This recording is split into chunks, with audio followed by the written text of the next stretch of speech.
Hi and welcome to Aquatic Mike. Please subscribe, share, like and comment and help me grow my YouTube channel. Today I'm bringing you a video of Hoplisoma sterbai's fry development. They were previously called Corydoras sterbai. Here we've got the fry at 7 days old. They've mainly been fed microworms up until now. Sometimes they've also had a little bit of gill food.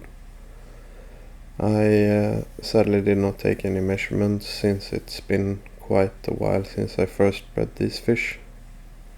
As you can see in their tummy, there's a little bit of Artemia in there now. This is a lineage 9 fish. They got their name from a dedication to Dr. Günther Sterbai, who was a German zoologist and ichthyologist. They're a fish originating from Brazil, from Rio Guapor, from the state of Mato Grosso. And other species that are similar to Hoplisoma sterbai may be Harald schultzii, Pinheroi, Isbruckeri and Spectabilis. However, all of these species are lineage 8 fish, so you can kinda differentiate them among other things from the shape of their nose, I guess.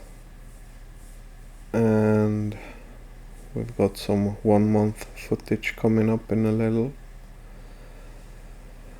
And pre-pardons for a bit of a mulm on the bottom.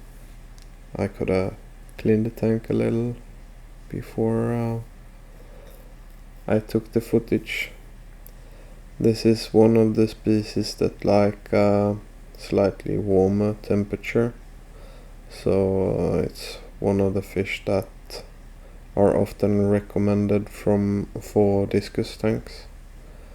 And here we've got them at 1 month. So you can see their bellies also filled with some Artemia among other things now. They've mainly been fed gill food at this stage. And quite a few of Corydoras fish will tolerate a higher temperature. However, keeping them at an elevated temperature for quite some time may reduce the lifespan.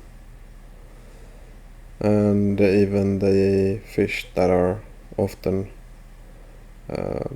recommended for warmer temperatures do well with a break in the warm temperature every now and again to simulate the winter period of time. They are starting to resemble the adult fish a little now, and I guess at 2 months or a little bit about 2 months they do look quite like their parents. And I filmed different aquariums to speed up the process of getting all the footage throughout their development stages. Here's the fish at 2 months, and now you can see they resemble their parents quite a bit.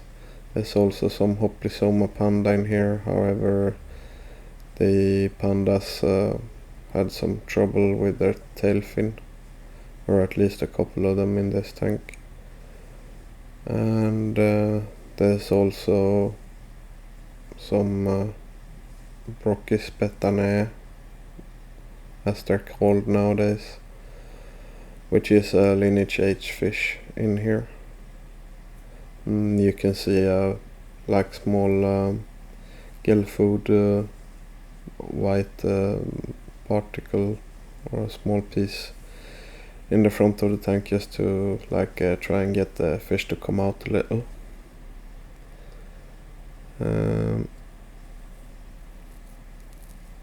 Bethany previously were sold as CW6 and may still be in Europe at least, and they were also called Narcissus Variant 2 or VAR 2 or just Narcissus 2 at times previously on like wholesale lists and in stores. When I ordered them in, I thought I was purchasing Narcissus. However, CW6 is what I got, and they have since been described as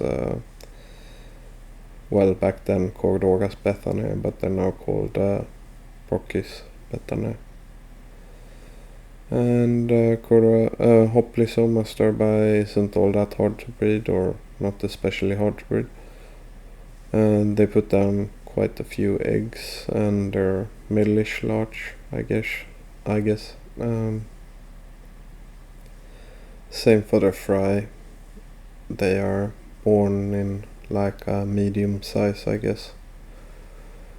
However, they don't put down their eggs in clusters, or they never have done for me. Like, there'll be a couple of eggs at each place, but they kind of spread them out, as opposed to some of the others who just put down chunks of eggs on top of each other.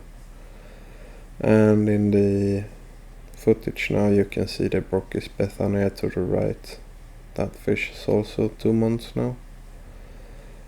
And I believe that's all that I had for Hoplisoma sterbai. Thank you for watching, and please subscribe, like, share, comment, and I'll catch you in the next video. Take care. Bye.